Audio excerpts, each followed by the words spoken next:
Hey guys, it's Jake with A.G. Russell Knives. It's been a while, it has. I've been very busy reworking the Cutting Edge website. I'm not going to give a firm timeline on that, but hopefully end of the year, early next year, we'll have it ready. Should be improved significantly, but working on that. But that's why I haven't been doing videos.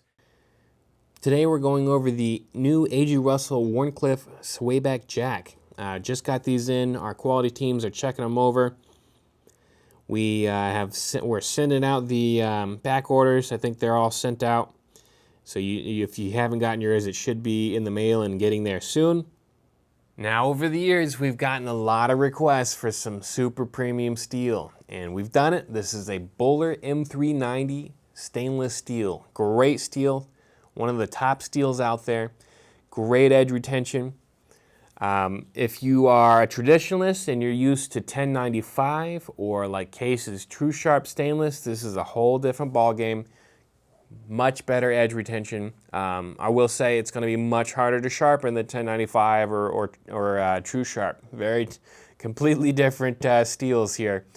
So we have here the Wharncliffe Swayback Jack. It's based obviously on the Swayback Jack pattern, old traditional pattern. It's been around for a long time.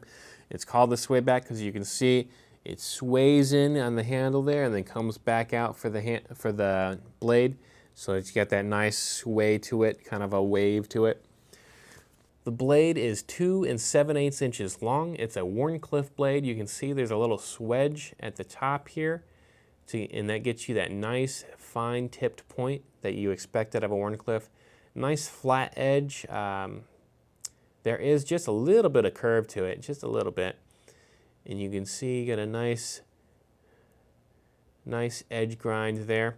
There is a sharpening choil there that allows you to sharpen it up and it doesn't mess up the plunge grind there, so you can get that sharp edge all the way to that back heel. It is made with Bowler M390 stainless steel, Rockwelling from 59 to 61 Rockwell, so you get a nice hard blade.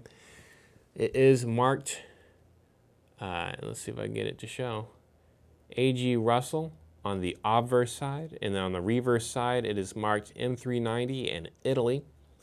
This is made with our friends in Italy, from Maniago, Italy. They've done a really, really great job. Very impressed with this. It is very sharp. Not a problem there. Now, of course, A.G. added his own special touches. You have this bullet inlay on the inside here. You can see there is the striker pin right there. That will contact the blade tang, and that way it'll save the blade from bouncing off of the hump on the inside here. That way your edge isn't bumping off the hump and chipping the blade. So very important there. We have the bullet inlay. We have nickel silver bolsters and liners, and then those are mirror polished, as well as the backspring. Backspring is also mirror polished. You can see my finger going back and forth on there. If you get the light just right, I don't know if I can pick it up on camera.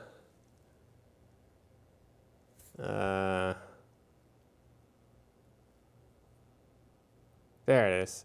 You can see there are scratches in the bolster of that mirror polish, but you gotta get the light just right. So yeah, we got the premium steel. We have it in 3 handle materials right now. We have Stag, smooth white bone, and Desert Ironwood. This is our own personal stock of Desert Ironwood. We sent it over to Italy so we can make sure we can get absolutely fantastic looking Desert Ironwood. You can see it's pretty dark. It's been on camera. It's been this dark spot on the camera that sucks in all the light. It's definitely a very dark wood. You can see you got some different burls on there.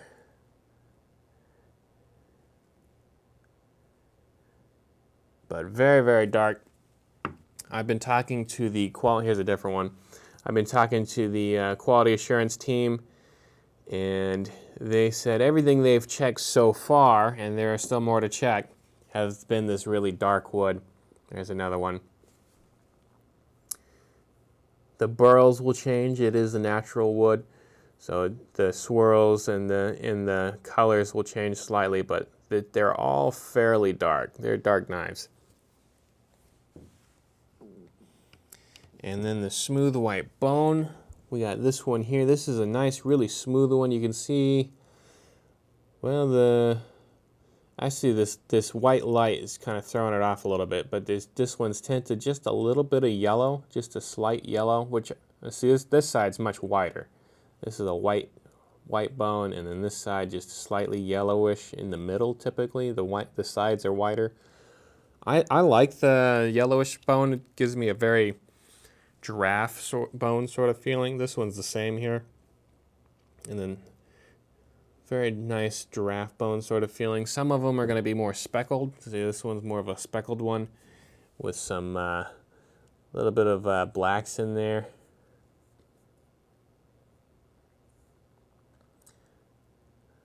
Also nice. I think that's an interesting look. And then we have the Stag here. Get some really nice Stag, very well done. Not too thin, not too thick. It will be thicker than the others because just Stag requires that. But you can see we're getting a lot of the grain of the Stag on there, very important. You have to have fairly big rounds to get a flat section of the grain on there. So there's that one. Here is another one. You can see you get a nice polish on that one. There you go. So you can see it's nice and shiny. I like that one a lot.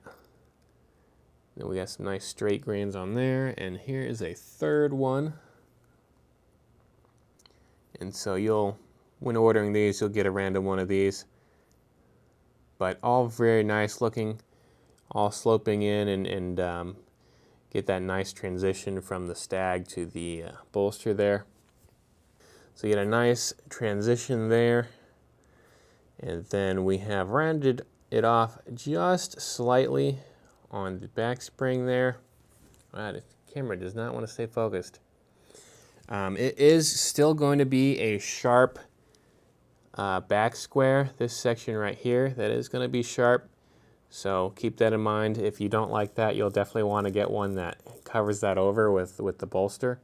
The vest pocket semi-scanner would cover that over, or the like the A.G. Russell Gents Hunter 2 would cover that over.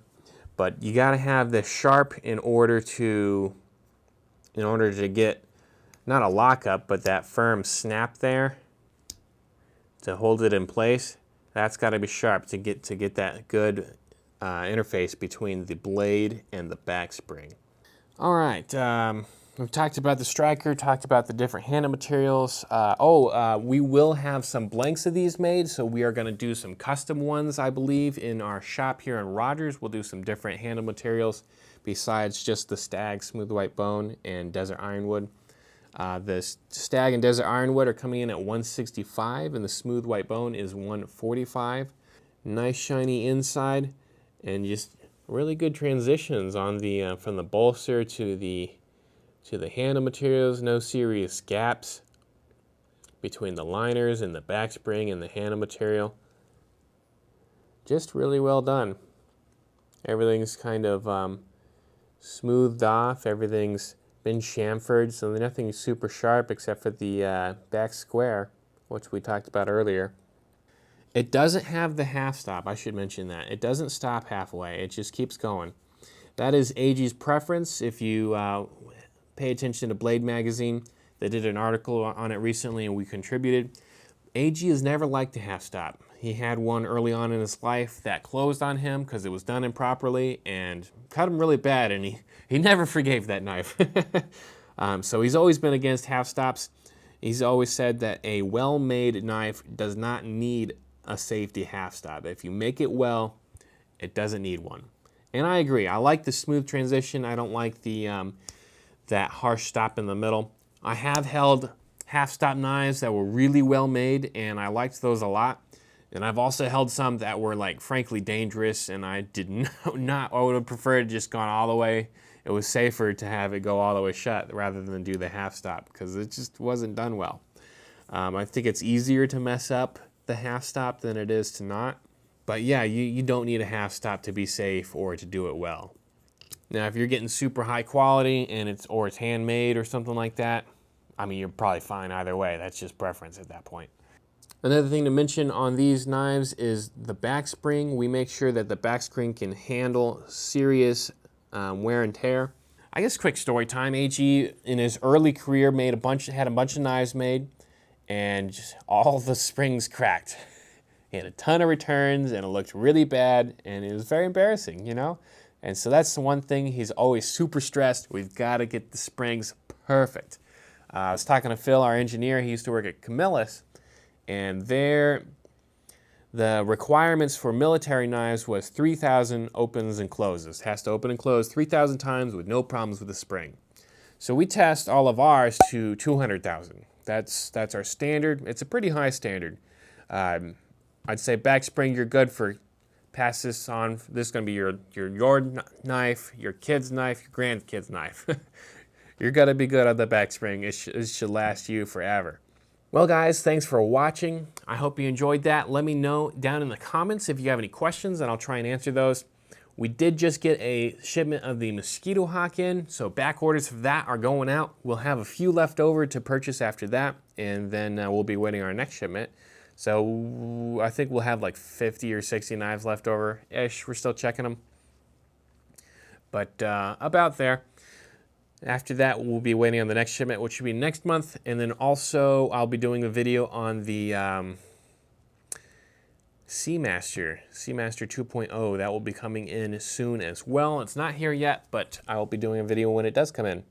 Thanks for watching, guys. As always, stay safe, stay sharp. Have a good one.